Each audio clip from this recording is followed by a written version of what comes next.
Black Bride heard his betrayal minutes before the wedding. What she did next shocked everyone. The room went silent the second she said his name. Caleb Jordan Bishop. Born May 12, 1987. Formerly of Atlanta, Georgia. Arrested twice under sealed records. Suspected of insurance fraud, identity theft, and something else. She paused, her voice calm, measured, but icy. Her eyes never left his. The guests shifted in their seats. Murmurs rippled through the church like a rising tide. The chandelier above cast fractured light across the crowd, bouncing off diamonds, sequins, and judgment. Caleb didn't move. He blinked, swallowed. His jaw clenched. "You told me your father was dead," she continued, her breath steady. "He's not. He just doesn't know where you've been hiding." Zora leaned closer into the MIC, her wedding veil fluttering slightly from the air conditioning vent above. Her lips curved, not in a smile, but in something colder. "Let me ask you something, Caleb. Or is it Devon?" Gasps. A chair scraped back. A woman covered her mouth. And Caleb? He didn't deny it. He just stared. And that's when the first security guard stepped forward. What happens when the Black Bride isn't who he thought she was either? Keep watching. Subscribe. And don't forget to like this video. 6 months earlier, Zora Jackson stood on a balcony in Soho, coffee in one hand, tablet in the other, watching a city that had never quite made room for her. But she'd carved out a place anyway.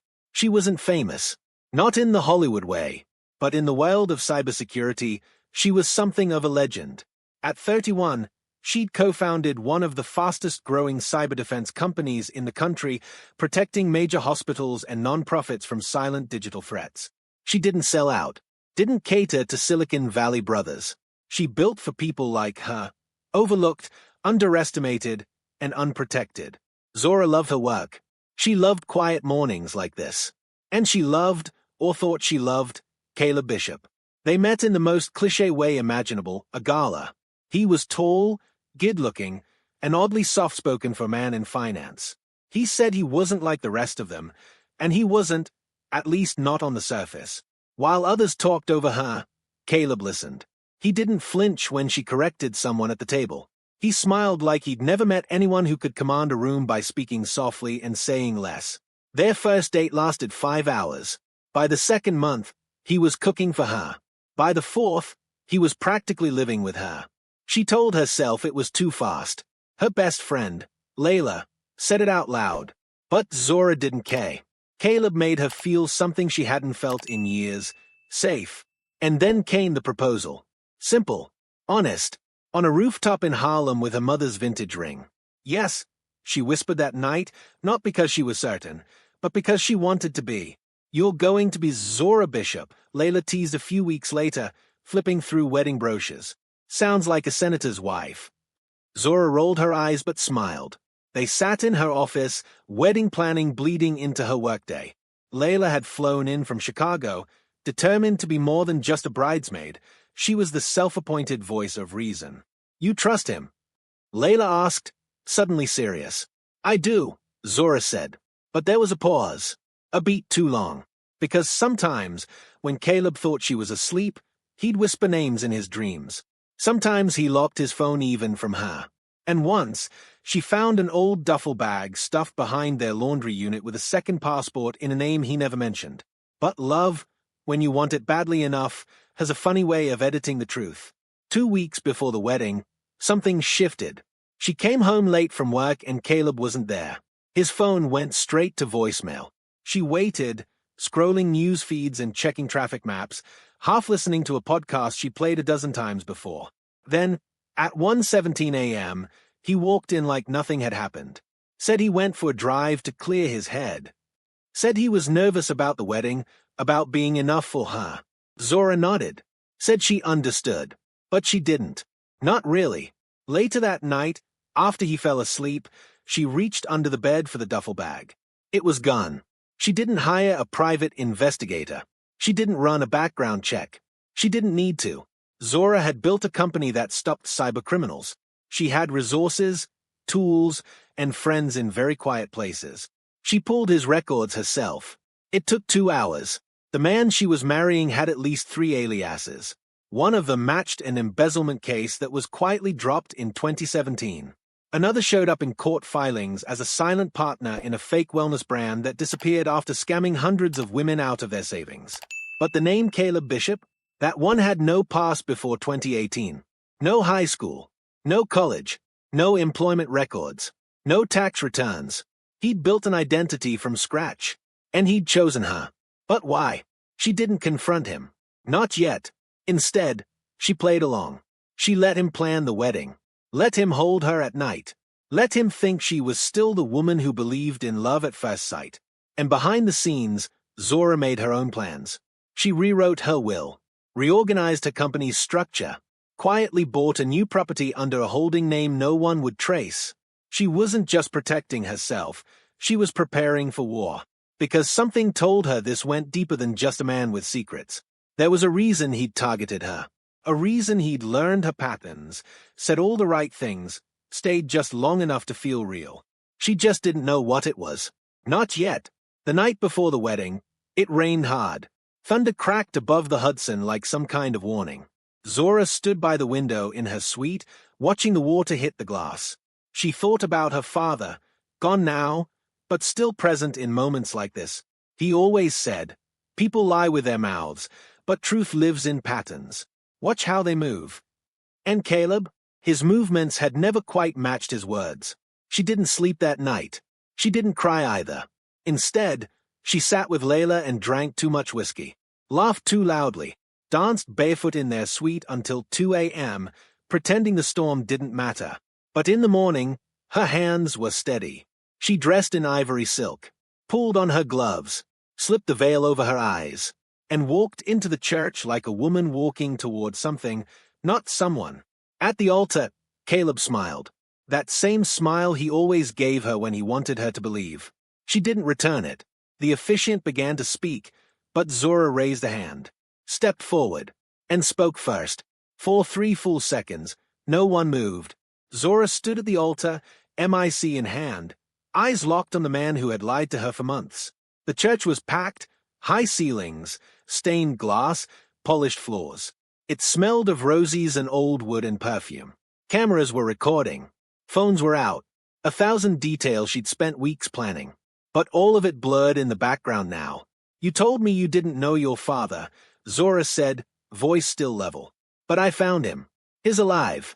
Doing time at Union Correctional in Florida. Real name, Devin Caleb Harrison. Ring a bell?" Caleb's lips parted. He looked like he might speak, but what could he say? Zora turned to the crowd. "See, the man standing beside me isn't who he says he is. He's not just a liar. He's a professional at it.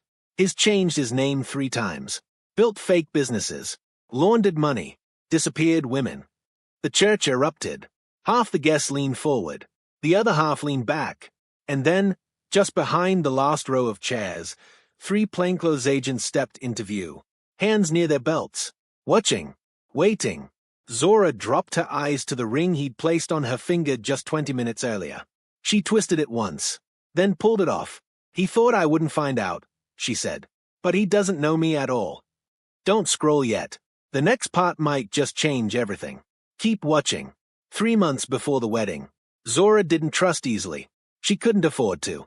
Growing up the daughter of a journalist and an ex-hacker meant she'd been raised with one eye open. Her father taught her to read people the way others read books. Her mother taught her to disappear online before she could drive. Together, they raised her to be strong, but cautious, smart, but careful. Still, even with all that armor, she fell for Caleb. She met him at a fundraiser for a local tech nonprofit. He said he worked in financial strategy, helping restructure small companies after acquisitions. He spoke with just enough Polish to sound educated, but not enough to seem fake. He laughed at the right moments, asked about her work, remembered things she told him days earlier. Never once interrupted her. It felt rare. And rare was dangerous. She told Layla, "He feels safe." Layla sipped her wine, eyes narrowed. Sometimes safe is just unfamiliar. Don't confuse the two. Zora knew what she meant, but she didn't want to believe it. The first real sign came when they took a weekend trip to a quiet cabin upstate. She'd gotten up early, couldn't sleep. The wind had picked up overnight, and she sat in the kitchen, scrolling through work emails when she noticed Caleb's laptop, open but dark. She tapped the trackpad. It lit up. No password required. The first thing she saw was a spreadsheet. Dozens of names, addresses, phone numbers, bank codes. Zora's fingers hovered over the trackpad. Her chest tightened.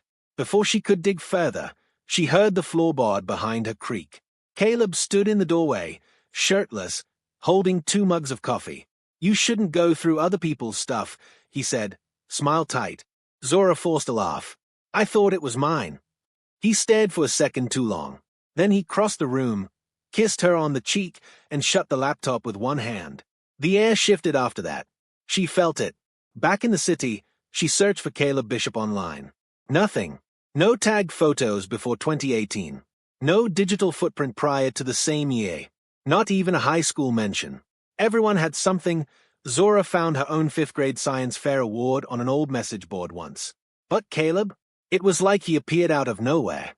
She asked him about it over dinner one night. Casual. Low stakes. "Do you ever Google yourself?" she teased, pouring wine. He smirked.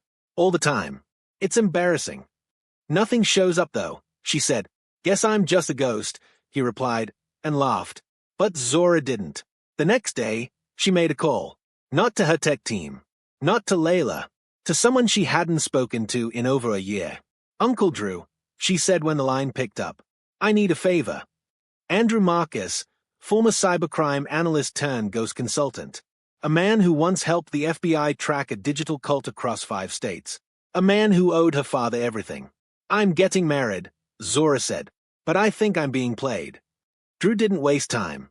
Within 48 hours, he had results. "Your fiancé's name isn't Caleb Bishop," he said, sending her a secure link. "Real name might be Devin Harrison. Multiple IDs. 2 sealed cases in Atlanta. And there's a guy in D.C. who swears he used to be a co-founder in a crypto scam with him."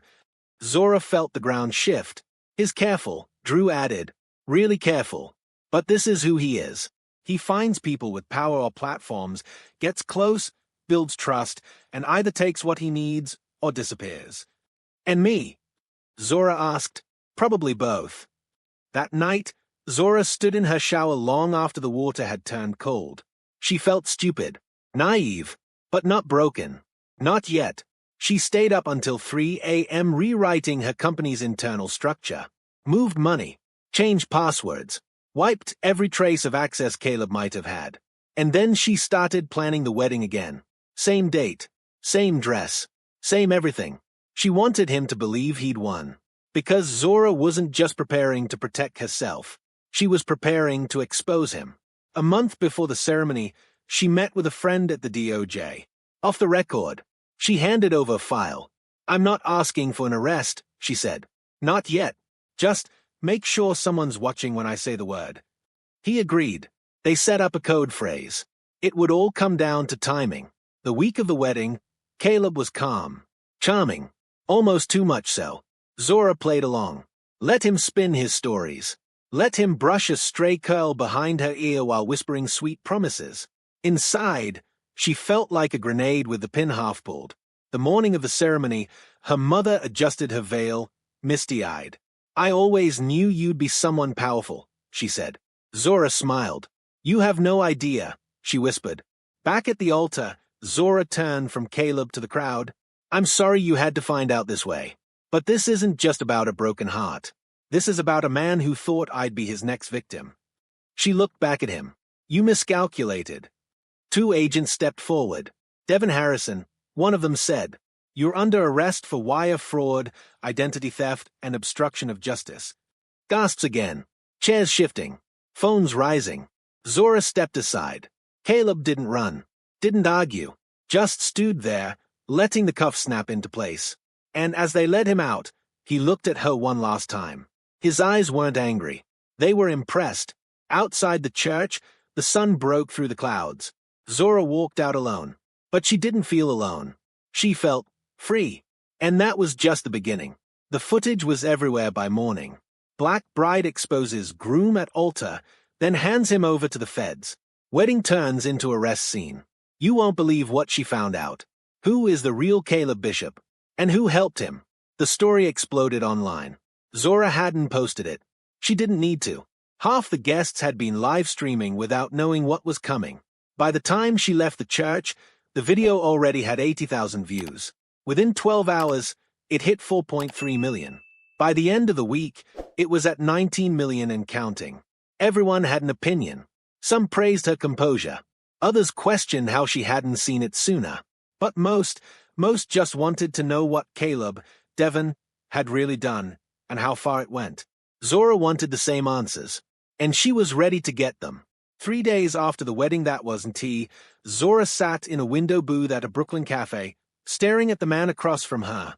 His financial trails messy, Drew said, sipping bad diner coffee. But the digital one? That's where it gets interesting. Zora leaned in. Tell me. Drew slid his tablet across the table. He's been watching you for at least 9 months before you met. She blinked. What? Started following your speaking events. Created fake accounts to ask questions during your Q&As. Subscribed to your newsletter from 3 different IPs, all under different names. Zora's stomach turned. She wasn't just a target. She'd been hunted. He knew I'd be at that gala, she whispered. He engineered it. Drew tapped the screen. The woman who introduced you, Chloe Mendez? He paid her. Zora's eyes narrowed. No, she's been in tech for years. She has. And she's also bankrupt. Guess who wired her 15 grand through a shell company 2 weeks before the gala? Zora didn't answer. She didn't have to.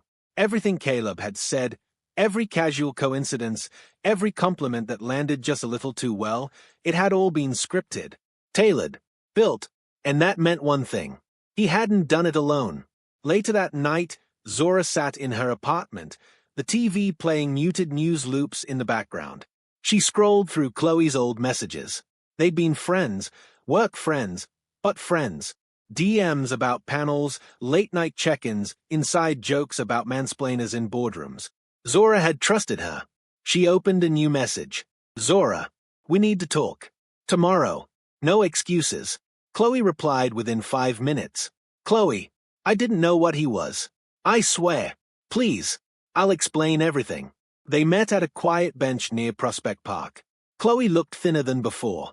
Tired. Her hands trembled around her coffee cup. I didn't think you'd actually show, she said. Zora didn't sit. Start talking. Chloe exhaled. I met him at a conference in Austin. He said his name was Caleb.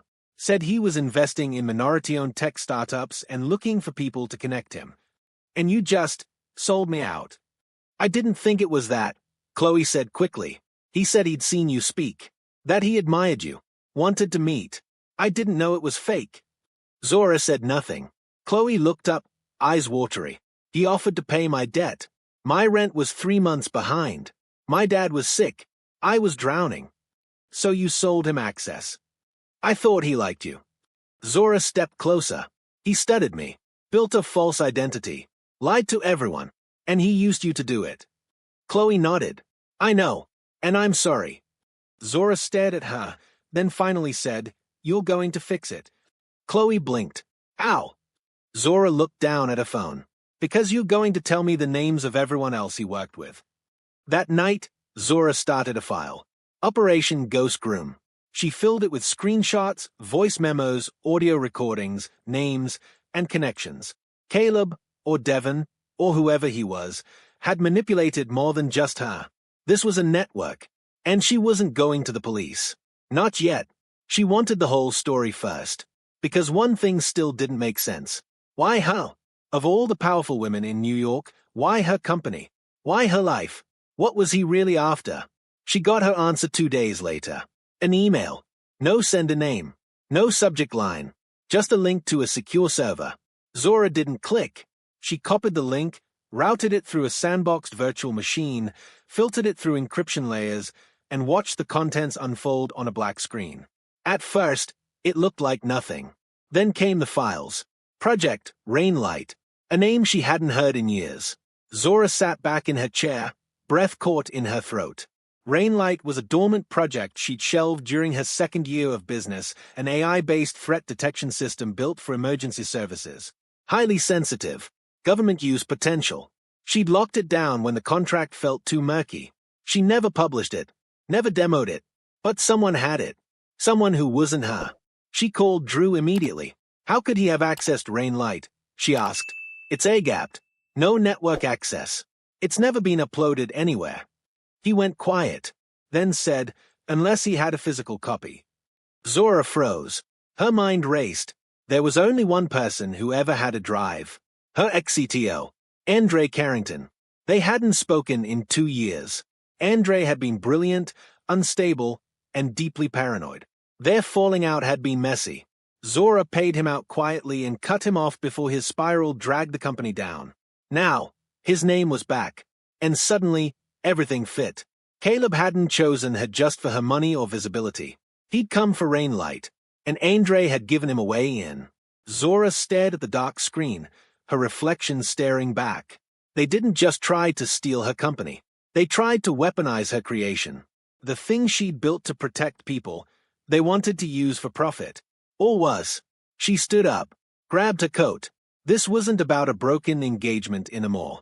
This was about stopping something much bigger than a con. And she was just getting started. It started to rain just as she reached Andre's building. Zora stood outside the rusted gate, hood up, hands clenched in her coat pockets. The air smelled like wet asphalt and tension. Her phone buzzed with missed calls and media requests. She ignored them all.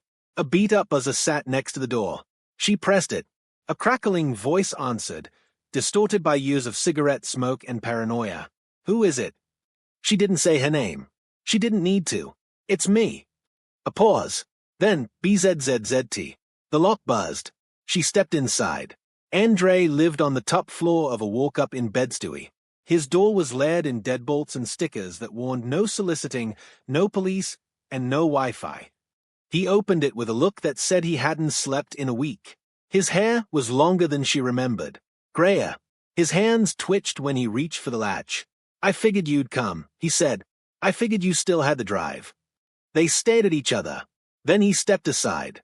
Zora walked into a maze of monitors, wires, and food containers.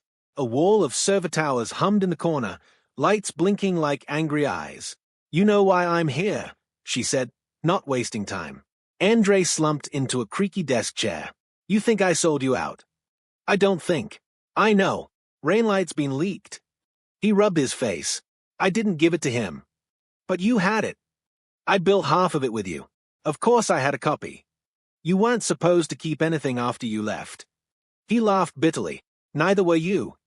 Zora's jaw tightened. You think this is about ego? About some forgotten project from 2 years ago? Someone used Rainlight. Someone tried to sell it. A man who just tried to marry me under a fake name. Andre blinked. His mouth opened. Closed. I didn't know, he said finally, quieter. You gave it to someone, she pressed. Maybe you didn't know who he was.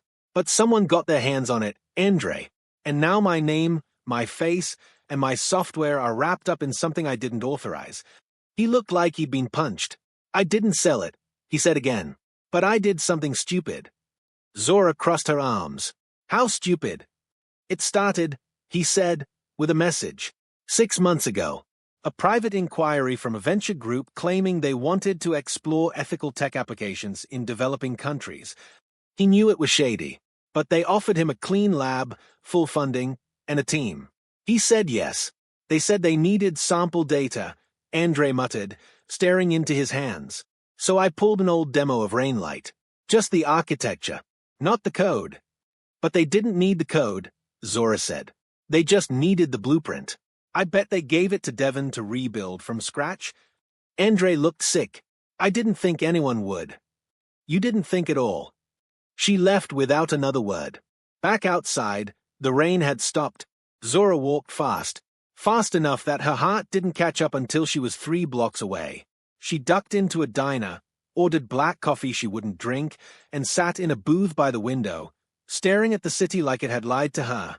She opened her laptop and started typing. A new report. A fresh investigation. She wasn't just going after Caleb anymore.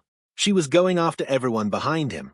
Over the next 2 weeks, Zora followed the digital breadcrumbs. The venture group that had contacted Andre, shell company, registered through a server in Luxembourg, bankrolled by another shell in the Caimans. But one name kept popping up in the metadata: R6 Capital. R6 was one of those hedge funds with a clean public face and a dirty backroom handshake. High-risk portfolios, private defense contracts, unofficial ties to firms that specialized in surveillance tech, and a quiet acquisition of a security startup in 2022. Zora recognized the name. They'd tried to buy her company a year ago. She turned them down. Suddenly, it all made sense. They didn't just want her tech. They wanted her compliance.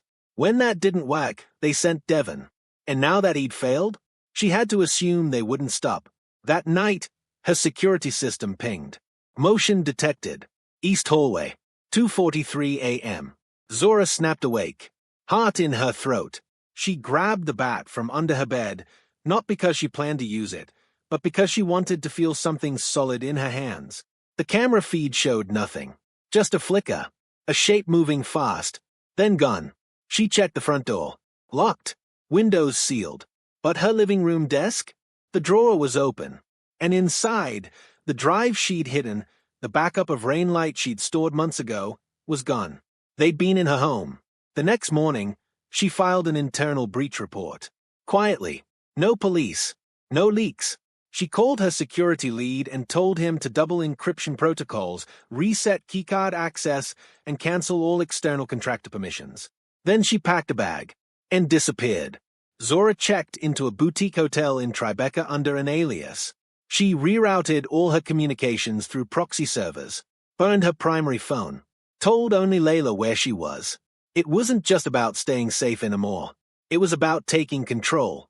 If R6 wanted a war, she was ready. But first, she needed leverage. She went back to Drew. "I want to break into their data warehouse," she said. Drew raised an eyebrow. "You want to commit a federal crime?" "I want to find out what they've already done with Rainlight, who they've sold it to, how far this goes." He didn't say no. He just asked, "How fast do you need it?" Within a week, they had access. Not to everything, but enough. Enough to find out that Rainlight had been repurposed into a predictive surveillance tool. Not for emergency response, but for civilian monitoring. They were testing it in a pilot program overseas, tracking political dissidents, activists, journalists, using AI to predict who might speak out before they did. Zora stared at the screen, sick to her stomach. They'd taken something built to protect lives and turned it into a weapon. She couldn't go public yet. Not without proof they'd stolen it. Not without evidence Caleb had been the middleman. She needed someone inside R6. Someone willing to talk. She knew just who to call. An old acquaintance. Ivy League golden boy. Once tried to poach her at a startup panel. Now, quietly disillusioned. She dialed his number. "Brent," she said when he answered. "Still working for Devils." He laughed. "You always did know how to say hello. I need a favor." There was a pause. Then, "Is this about Rainlight?" Her blood chilled. "You knew." "I've seen the files. I didn't know it was yours." "Now you do." Another pause. "Where can we meet?" Zora hung up. She had her in. But she also knew this wasn't just about data theft anymore. This was about corruption at the highest level. Quiet warfare waged with code instead of bullets. And she was in the center of it. The subway station was nearly empty when Zora stepped onto the platform. It was just after 1 a.m. The lights flickered overhead. Water dripped somewhere out of sight. She waited alone, phone dark, coat zipped to the neck, eyes scanning every movement across the tracks. Brent was late. She didn't blame him. R6 employees didn't exactly get safety bonuses for whistleblowing. But time was a luxury she didn't have. 5 more minutes. Then footsteps echoed from the stairwell. She turned, and there he was, gray hoodie, baseball cap low, messenger bag slung over his shoulder. He looked older than she remembered. "Zora," he said, his voice low, like the walls might be listening. "You came." "I almost didn't," he said, glancing behind him. "But then I saw the internal memo." "What memo?" "The one about you." They sat in the farthest subway car of the last northbound train. Zora listened while Brent pulled up screenshots on a burner phone, each one making her heart beat louder. The first, an internal R6 report titled Target Z Jackson. The second, a photo of her, taken without her knowledge, Time-stamped a week before the wedding. The third, a strategy doc outlining Stage 3 contingency plans in case she failed to be successfully acquired. They call it acquired like it's a damn software license, she muttered. They don't think of people as people, Brent said. Especially not women like you. She looked up sharply. Women like me. Smart, loud, unbowed. Zora stared out the window. Black glass reflected her back at her. Tired eyes, tight jaw, all of it sharpened by what she knew now. You said there was more, she said finally. Brent nodded. They've already sold Rainlight. She turned. To who? I don't know yet, but a man named Solis signed the contract. He's listed as the contact for transfer. He doesn't exist in any official records. Not under that name. Zora's stomach dropped. Then it's black market. Or worse. Back at her hotel, Zora sat with Drew and Layla, laying everything out like a war map. I have the memo, she said. I have the timeline. I have Brent's testimony. But I still don't have proof that Caleb, Devon, was the go-between. Not hard proof. You're close, Drew said. If he used any of Arisix's infrastructure to communicate. He wouldn't be that sloppy, Zora cut in. But someone else might be. She turned to Layla. Remember Chloe? Of course. Still mad about that. She's still in contact with someone from that venture group. She's scared, but she's been logging everything since the wedding. Zora opened her laptop, clicked a file. Inside was a screen recording of Chloe's recent messages with someone named J_34. Most of it was vague, but one message stood out. It's done. The bride's out. Rainlight's live. Next phase starts this month. Timestamp, 2 days after the arrest. Zora hit pause. That's the link. They are still running ops. And they think I'm out. Drew leaned forward. So what's the move? Zora looked at both of them. We make them think they won. The next day, Zora issued a press release through her company's board. Zora Jackson takes temporary leave for personal reasons. She deactivated her accounts, pulled out of speaking engagements, turned her name invisible. Then she waited. 3 days later, Chloe forwarded a message from J_34. She folded. Told you she was soft. Let's move. That was all the confirmation Zora needed. She was still being watched, which meant they were still vulnerable. Meanwhile, Brent texted a single word. Solis. Attached was a flight itinerary. Private jet. Non-disclosed manifest. Destination, Nairobi. Purpose, undeclared tech summit. Zora zoomed in on the departure city. Dubai. Of course. It was offshore enough to avoid regulation. Private enough to host a quiet transaction. And most importantly, out of reach for U.S. authorities unless they had a reason to get involved. She looked at Drew. Can you get me on that plane? He hesitated. Then he nodded. That night, she called her mother. She didn't say everything. Just enough. I might be out of reach for a bit, she said. Her mother was quiet for a long moment. Then, are you safe? Zora didn't lie. I will be. 2 days later, Zora walked through the VIP terminal of a private Dubai airfield dressed in black, fake credentials in hand, a new name stamped on her passport. She boarded as Anika Saeed, freelance AI consultant. The summit was already underway when she arrived, invitation only, no press, and no questions. Inside the conference center, people mingled in silence. The kind of quiet only power can buy. Men in expensive suits, women with thin smiles and sharper eyes. Every badge meant something. Every hallway had a watcher. Zora moved carefully. She recognized no faces. But she watched how they moved, who they avoided, who everyone looked at when they thought no one noticed. And then she saw him. Solis. Not a man. A woman. Young. Hair in a slick bun. Gold pin on her collar. Eyes like winter. Zora followed her into a side room. Waited outside. Watched who entered next. R6 exec. Then another. Then a man she hadn't seen in weeks. Caleb. She almost didn't believe it. He was clean-shaven. Wearing a tailored navy suit. Laughing. Alive. Free. She felt the heat rise in her chest. He wasn't in jail. He was working the next phase. She pressed her back against the wall, hands shaking. They let him walk. Or he cut a deal. Either way, it meant one thing. This ran deeper than she thought. Deeper than private contracts, deeper than hedge funds. Someone had made him disappear from the system.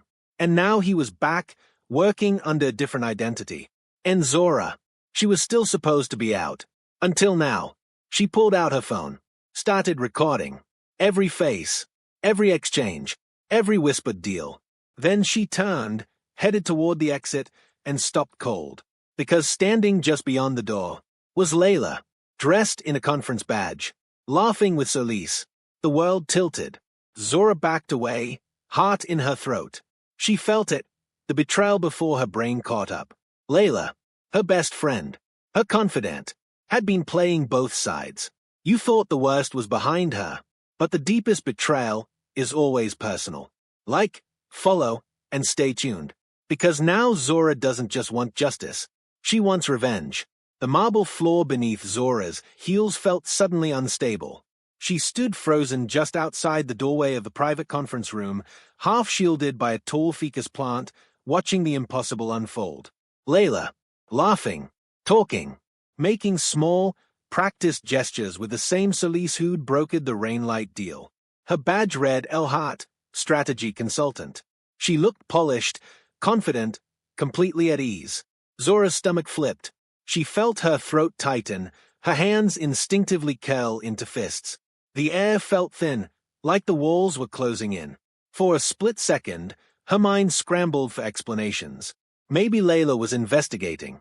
Maybe she had gone undercover. Maybe. No.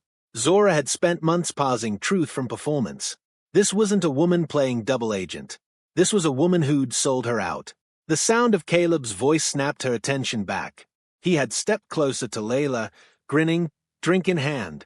He leaned in, whispered something, and Layla laughed again, effortless, easy, like they weren't discussing the theft of Zora's life's work. Zora took one step back, then another. She turned sharply, walking fast through the corridor, badge tucked against her chest, eyes locked ahead. Not yet. Not here. Not in front of them. She needed to get out. Back at the hotel, Zora paced her room in silence. No music, no TV, just the rhythmic thump of her bare feet across the rug. Layla. She kept repeating the name in her mind like a mantra she needed to break. Layla had been her ride or die since undergrad. They built study empires during finals week. Survived toxic managers at their first jobs. Layla had held her hand through her father's funeral. And now, what? Working for the same people who had tried to turn her software into a surveillance weapon? Zora wanted to scream.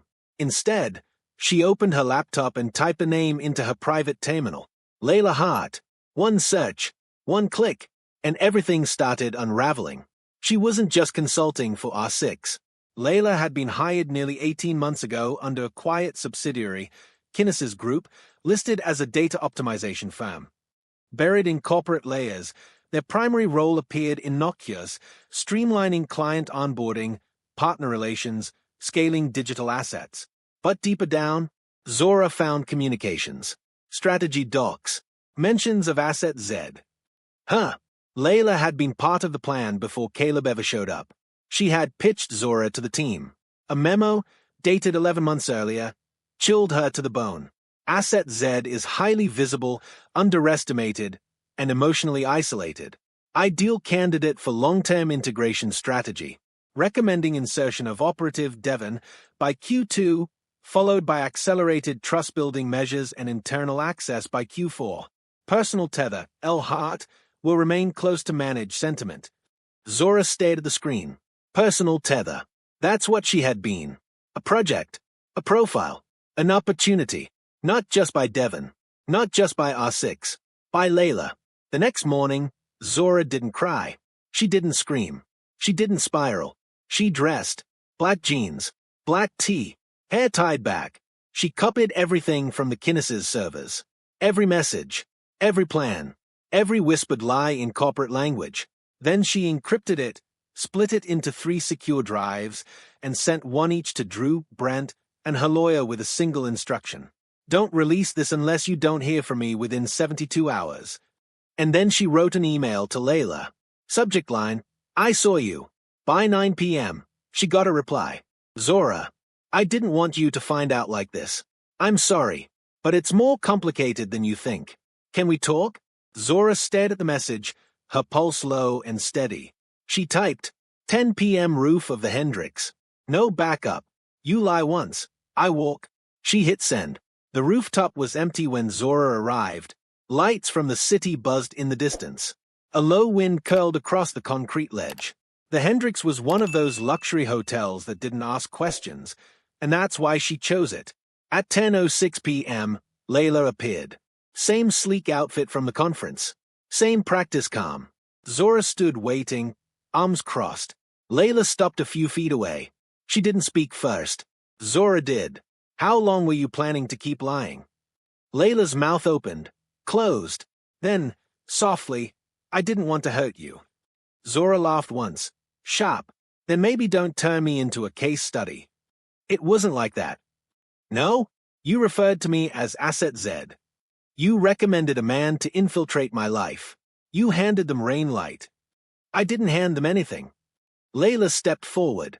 Zora, I was hired to protect you. Zora blinked. Protect me? Is that what you tell yourself to sleep at night? I knew they were going after female founders, specifically black women. They saw us as unprotected. No generational wealth. High output, low defense. We were ideal targets. I took the job so I could keep them from doing worse. You facilitated it. I managed it, Layla hissed. I made sure Devon didn't go too far. I made sure you were safe. I thought if I was close enough, I could pull you out before it got ugly. It was never going to be clean, Zora said. You knew what they were doing. I was trying to play both sides, Layla admitted, until you found out, and then I realized I couldn't keep doing it. Zora stared at her, long and hard. I trusted you. I know. Silence. Then Layla said, but you're not the only one they are targeting. And if you bind them now, they'll just pivot. Start over. New targets. New names. What do you want me to do? Let it go. No, Layla said. I want you to kill it at the root. Back inside her room, Zora ran the numbers. R6 wasn't just an asset manager anymore. It had become a machine. An invisible predator hiding behind policy briefs and fake LLCs. Layla was right. If they went public now, R6 would cut the limb and grow another. But if Zora could prove they had already sold rain light to hostile governments, and that the sale was built on theft, then the feds couldn't look away. Not even for $1 billion hedge fund. She contacted Brent. Can you get me a list of their known international buyers? I can try, he said, but it's going to take time. We don't have time. We've got maybe 4 days before they vanish everything. What are you thinking? I'm thinking we go loud. The next morning, Zora reached out to a reporter. Not just any reporter. Sasha Liu, former colleague of her father, Pulitzer finalist, known for bringing down a defense contractor with one leaked phone call. She sent her the file. Sasha called within the hour. Is this real? All of it. You know they'll try to bury you. Zora stared out the window. They already tried. This story just became global. But when power is exposed, it fights back. Like, share, subscribe, because Zora's not just telling the truth. She's lighting the match. And the whole house is about to burn. They called it a cyber leak. But that wasn't the truth. The truth had Zora's fingerprints on it. Her voice. Her name. Her rage. At 9:12 a.m. on a Thursday morning, the New York Ledger published the headline. Exclusive, black tech founder targeted in corporate sabotage ring involving defense-backed hedge fund. Underneath it, a photo of Zora, the one from her Forbes feature, polished, arms crossed, poised. Beside it, a still frame of Caleb Devon in cuffs, and the title that would shatter the quiet, powerful glass walls where men like him did their worst. The Rainlight Conspiracy. By noon, #Rainlight trended across 3 continents. By 3 p.m., Arasix's legal team denied everything. By 6 p.m., Brent was forced into protective custody. And by 9 p.m., Sasha's inbox had over 2,000 anonymous tips. Most of them were real. Some of them were dangerous. Zora sat in a safe house just outside the city, watching the coverage unfold on TV. Her face was everywhere. News anchors broke down what little they understood. Tech analysts speculated on the stolen software. Activists took to social media, connecting the dots, corporate sabotage, racial targeting, the privatized weaponization of AI. The public was listening. NR6? They were bleeding. At 10:43 p.m., Drew sent her a message. Brace. They are not going to take this lying down. He was right, because just after midnight, her mother called.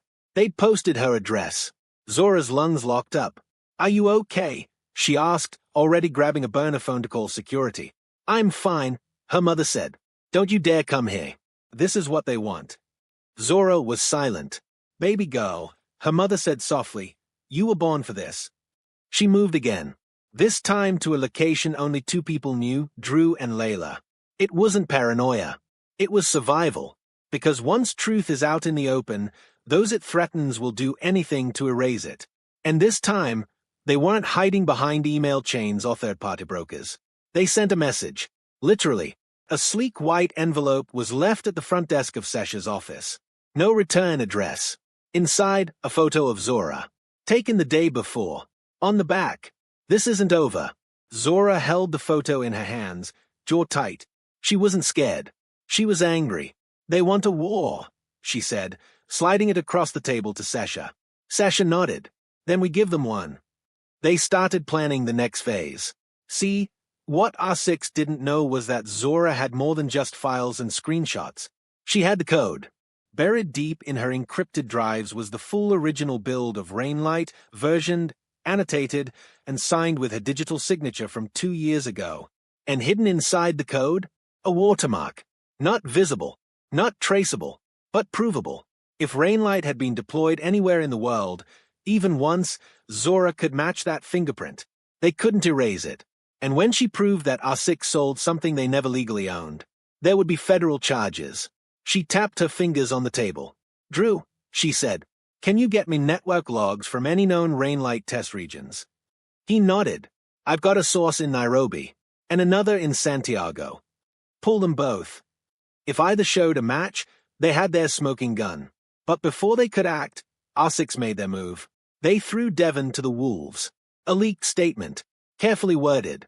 R6 Capital condemns the actions of an independent contractor known as Devon Bishop. We were unaware of his criminal history and terminated all association months ago. Zora stared at the statement, lips twitching in bitter amusement. They're going to scapegoat him. Sasha nodded, and walk away clean. Unless we stop them. That same night, Zora opened her laptop and recorded a video. No polish, no background music, just her, speaking plainly. Hi, my name is Zora Jackson. You've probably seen my face by now. She looked straight into the lens. What you haven't seen is what these people do when you say no to them. When you build something they can't control. When you're a black woman who's not afraid of the room. She paused. They sent a man to lie to me, to love me, to marry me, so they could take what I built. They thought they could get away with it quietly. Her voice sharpened. They were wrong. She laid out the timeline, the leaked documents, the sale of Rainlight, the pattern of sabotage against other black women in tech, at least 6 names that surfaced after the story broke. I'm not the only one, she said. I'm just the one who fought back. She ended the video with a simple message. They want silence, but silence is how they win. So say my name. Share the truth. Let's make sure they never do this again. Then she hit upload. By morning, it had over 5 million views. By nightfall, it had 18 million. Then 40. Then 72. Within 48 hours, government officials launched a joint task force to investigate corporate infiltration and AI misuse. Rainlight was officially flagged as a weaponized asset. Every country with potential deployments had to pause testing. R6 stock tanked. And Devon, he tried to run. Tried to vanish again, this time in Buenos Aires. But this time, Interpol was waiting. Zora stood on a balcony, hair swept by the wind, phone buzzing with media requests she ignored. She didn't want a spotlight. She wanted change. And she had one final play left. Because the last fingerprint match Drew pulled confirmed something horrifying. Rainlight had already been used, once, in an unidentified military police operation outside Nairobi. 3 activists arrested. 1 still missing. And that was her line. This is no longer about her company. This is about justice. Global justice. Don't miss what Zora does next. Like, share, subscribe. Because when they came for her, she fought alone. But now, she's leading a movement. The missing activist's name was Naya Wanjiku, 23 years old, computer science student, community organizer. She ran digital literacy workshops for women in rural Kenya and was known online for posting fiery, fearless takedowns of corruption and surveillance. 2 weeks before she vanished, Naya posted a video. In it, she said, "They're watching us before we move. It's not just people. It's tech. Something's changing. We used to be free to speak. Now, we say one wrong word and they show up." The post went viral. 3 days later, she disappeared on her way home from a protest. No trace, no arrest record, no police report. And now, thanks to Drew's trace logs, Zora had confirmation. Rainlight's signal had been activated in that exact region, less than 6 hours before Naya went missing. They had used her software to target a young black woman who just wanted to be heard. Zora sat in silence for a long time after reading the report. Then she stood. "This isn't about them stealing from me anymore," she said. Drew looked up from the screen. "You want to go public with the usage logs?" "No," Zora said. "I want to go deeper." She made 3 phone calls that night. First, to Ceciliu. Second, to a UN human rights investigator named Imani Folarin, someone her father once worked with. And third, to Naya's sister. The call with Wairimu Wanjiku was quiet, cautious. A woman carrying a storm in her voice. "You're saying you know what happened to her?" she asked. Zora didn't promise. She didn't sugarcoat. "I know someone used a stolen surveillance tool to track her. I know she was targeted. And I know the people responsible have buried it." Wairimu exhaled slowly. "Why are you doing this?" Zora's answer came without hesitation. "Because I built the thing they used to hurt her." Within 72 hours, the story broke internationally. Rainlight was no longer a whisper. It was a weapon. And Zora, she was no longer a victim. She was a witness. She flew to Geneva under protection, sat before the UN committee, presented her findings with Sasha by her side and Imani providing verification. She brought logs, code, deployment histories, proof. Naya's name was read aloud on the record. And for the first time, the world had to look. R6 denied everything. They called her hysterical, vengeful, confused. But their denials didn't hold, because the day after the hearing, Brent leaked the internal Slack messages. One line made headlines. "As long as Zora stays quiet and the Kenyan test runs smooth, we're golden." They weren't golden anymore. They were radioactive. The backlash was swift. Global protests erupted in New York, London, Nairobi, and Johannesburg. Say her name trended again, this time for Naya. Zora stood in front of the crowds in Times Square, MIC in hand, flanked by Layla and Drew. She didn't give a speech. She didn't read from notes. She just spoke. "I thought I built something to help people," she said. "But tech doesn't stay pure. It's shaped by the hands that hold it." She paused, and when the wrong hands grab it, the right people need to rise. Cheers roared through the street. She didn't smile. Not yet. Not until it was finished. 1 week later, R6 was officially placed under federal investigation for conspiracy, espionage, and violations of international human rights law. Multiple arrests followed. Names she'd never heard, board members, lobbyists, executives, were pulled into courtrooms. Devon, Caleb, was extradited and arraigned on a 12-count indictment. Layla gave a full deposition, exposing the entire acquisition operation. How they chose targets, assigned infiltrators, mapped emotional profiles. She burned every bridge and walked out clean. Almost. Zora met her in a cafe a few days later. They didn't hug. They didn't cry. They just Saturday. "You saved me once," Layla said. "Now I tried to return it." Zora stirred her tea. "We'll never be the same," she said. "I know." Silence.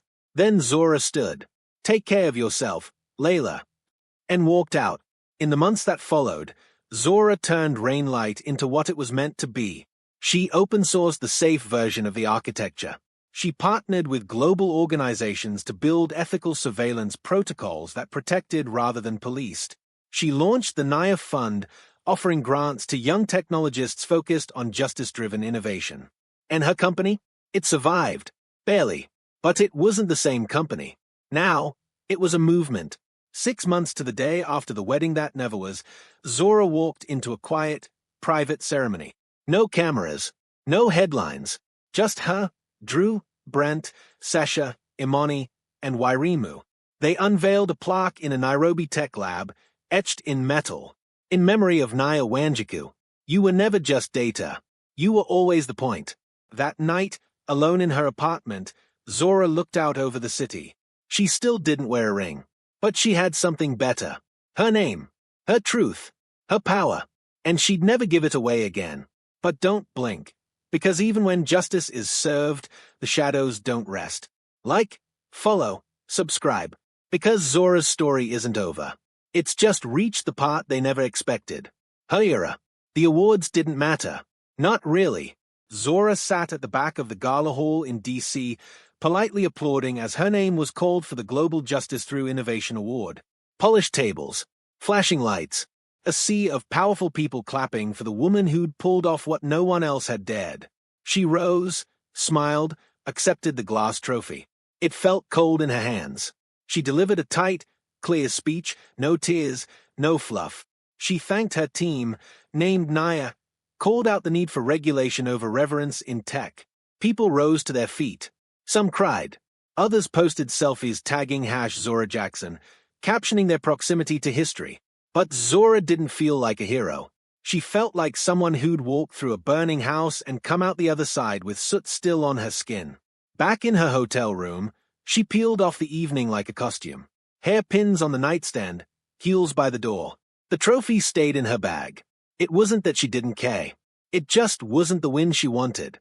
The win was Naya's name in every headline. The win was Rainlight's core algorithms now under international oversight. The win was every young black girl in tech who now saw her as proof that they could build and protect what they created. But something inside has still sat unsettled. Because not everyone who played a part had been caught. Not yet. The next morning, Drew called from Geneva. "You're not gonna like this," he said. Zora closed the blinds and sat up straight. "Tell me." Arasix's assets are frozen, but some of the XX are already jumping ship.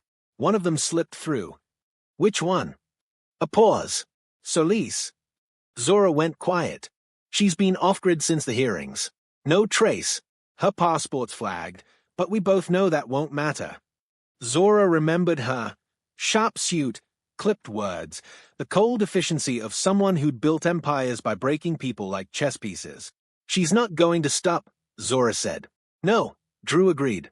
"But she's not the type to go underground forever. People like her don't hide. They rebuild." That same day, Zora got a private email from an encrypted burner domain. Subject line, Asset Z wasn't supposed to survive. The body of the message was blank. Just a file. She opened it in a sandboxed environment. It was a voice memo, 5 seconds of distorted audio. But it wasn't just any voice. It was Devon. "I should have finished it when I had the chance," he said. End of message. Zora leaned back, eyes closed, heart low and steady. They were testing her, seeing if she'd back down now that the cameras had moved on. But they didn't understand. This wasn't her 15 minutes. This was her lifetime. She called Brent. "I need a trace on a darknet account. Looks like Solis is operating under a different shell org. You got a name?" Zora tapped her screen. Arrowtech. Just filed an LLC in the Virgin Islands. Listed purpose, predictive behavioral analytics. Brent groaned. "They never learn." "No," Zora said. "But I do." She spent the next week quietly building a dossier. Solis's shell companies. Investment trails. A network of names tied to former R6 affiliates. All pivoting toward predictive data systems, hiding behind the language of marketing and mental health. But the tech? It was Rainlight's skeleton, rebranded and weaponized again. Zora didn't go public this time. She went strategic. Quiet. Targeted. She reached out to 3 allies. A journalist in Lagos who specialized in digital ethics in emerging economies. A former R6 junior analyst looking to redeem himself. A whistleblower at one of Solis's new partner firms. They coordinated a data dump. No speeches. No cameras. Just proof, fed to every major regulatory body, every privacy watchdog, and every ethics council she could reach. The message? Aerotech isn't new. It's repackaged harm. And Solis? She wasn't just hiding. She was trying again. Within 2 weeks, Aerotech's launch event was cancelled. By the 3rd, the Virgin Islands revoked their incorporation status. By the 4th, Interpol issued a formal request for Solis's location. But no one had eyes on her. Not yet. Zora sat at a rooftop bar in Brooklyn, late one night, sipping something dark and bitter. Drew slid into the seat beside her. "You're quiet," he said. "Always am after a takedown," she replied. "You think it's over?" Zora didn't answer right away. She looked at the city. All that light, all that data, all that power. "No," she said finally. "But I don't need it to be over. I just need to be ready when it starts again." Across the city, a package arrived at an unlisted mailbox. Inside, a burner phone. It buzzed once. A new message. "You were right. She's back. And she's not alone. You've come this far. You've seen the betrayal, the rebuild, the war. But you haven't seen the final move. Zora isn't just fighting anymore. She's building something they can't touch. Like, follow, subscribe. Because this story ends on her terms. And the last play belongs to her." The warehouse was dead quiet. Steel beams stretched overhead. Dust hung in the filtered sunlight bleeding through rusted skylights. Below, rows of screens glowed in silence, casting soft light across metal desks and shadowed faces. This wasn't a corporate office. This was a lab. Underground. Unlisted. And Zora had built it from scratch. 6 months after the public takedown of R6 and the fall of Aerotech, Zora Jackson disappeared from public view again. The media speculated burnout, trauma, money, a secret marriage. None of it was true. She hadn't left. She'd leveled up. Rainlight was no longer a tool. It was a shield. And this lab? It was ground zero for something new. Not just surveillance protection. Not just AI ethics. Something far bigger. They called it Project Nyota, named after a Swahili word for star. A constellation of countermeasures, digital, physical, political, built not just to defend, but to detect abuse before it happened. Predictive tech had been weaponized against the people who needed protection the most. Now, Zora was reclaiming it. Brent handled infrastructure. Drew oversaw encryption and international compliance. A new team of engineers, activists, former whistleblowers, and next-gen coders worked in secret, each sworn to silence. They weren't building something for investors. They were building a digital insurgency. And at the center, Zora, still quiet, still focused, still carrying the names of everyone they'd tried to erase, especially Naya. Then one morning, a message pinged through an encrypted server. Coordinates. No sender. Just a location in Marrakesh. And a time. Zora recognized the IP signature. It was Solis. Drew tried to talk her down. "She's baiting you," he said. "You show up. She makes you disappear. Or worse, puts a camera on you and makes you the villain." Zora looked up from the map. "What if it's not about me?" He paused. She could be targeting the next woman, the next project, the next code. She stood. "I need to see how deep it still goes." The plane was quiet. The kind of quiet that wraps around you when you're running towards something bigger than fear. Zora didn't sleep. She studied every file, every name, every timeline. When she landed in Marrakesh, she didn't go to a hotel. She went straight to the address. It was a tea house, bright tile, sun-washed courtyard, locals sipping mint drinks with practiced ease. Nothing suspicious at all, except for the woman sitting alone in the far corner. Black sunglasses, silver bracelet, one hand curled around a glass like a threat. Solis. Zora walked up and sat down. No words. Not yet. The silence said enough. Solis removed her glasses. "You always were hard to kill," she said. Zora didn't blink. "You always were easy to underestimate." Solis smiled. "You know why I ask you, hey? You want to partner," Zora said flatly. A laugh. "You want access to Nyota. You want to wrap your next operation in the language of protection. Sell your ethics at scale." Solis leaned in. "I want to buy peace." Zora stared back. "You don't get to buy it. Not from me." She stood. Solis didn't stop her, just whispered. There's always another you, Zora. Another target. You can't save them all. Zora turned, pausing just long enough to say, I don't have to save them all. I just have to build something that makes it impossible for people like you to keep winning. Back in New York, she published the full transcript of the meeting. The recording, the data trail, the offer, the thinly veiled threats. Every attempt at manipulation dressed in diplomacy. And this time, nobody bought it. Solis was arrested 2 weeks later in Dubai. Interpol had been watching, waiting. Zora gave them what they needed. Project Nyota launched officially 3 months later. Global partnerships, black-owned, woman-led, open-source infrastructure designed to protect communities, not just companies. Tech that serves the people who build it. And at its core, a public database of corporate breaches, targeting operations, and AI misuse, all verified, all traceable. No more hiding. No more acquisitions. No more pretending it didn't happen. Zora didn't return to her old life. She built a new one. A quiet apartment. A loud purpose. The love came later. Real, unforced, slow. But that's not this story. This story? It's about a woman who was almost destroyed by a lie. Who turned that lie into a revolution. Who walked away from the altar and never looked back. If you're still watching, remember this. They thought the ring mattered. They thought the prenup mattered. They thought she was the prize.